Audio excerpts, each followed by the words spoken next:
Ayan guys, ang ating ulam. Ilalagay na natin to guys. Yung gulay.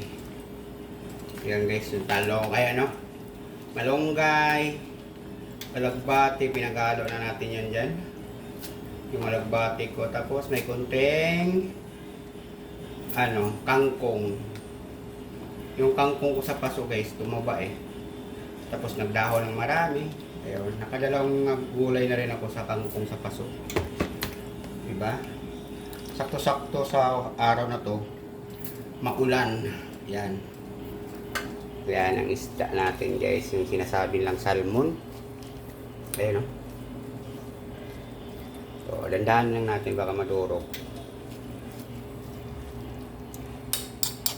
Simplado na yan guys, may asin na yan, may bitsin. Ulam lang sa bahay, hindi yan pang restaurant. Pang ulam lang yan sa bahay. Okay. Sakto talaga ngayon guys, ulan-ulan. Sarap. Sariwang kangkong, sariwang malunggay, sariwang lagbate.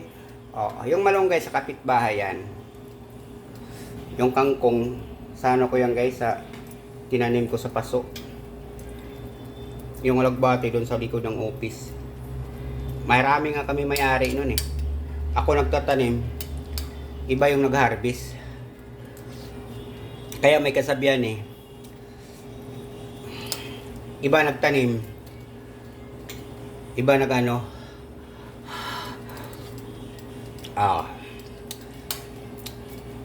iba ang kumain. Sarap ng sabaw ko, grabe. Sakto talaga guys kasi dalawang araw na may may trangkaso. Pinasok ko pa rin sa trabaho kasi pag walang trabaho, walang makain. Walang magpapautang sa'yo. Dalawang araw na akong may trangkaso. Tatlong araw na rin akong babad sa ulan pag uwi sa bahay. Pasok sa trabaho. Ay, sarap! Sariwang malunggay talaga guys. Dagdagan ko na ng sabaw. Naubos ni sabaw eh. Oh no, ang sarap talaga.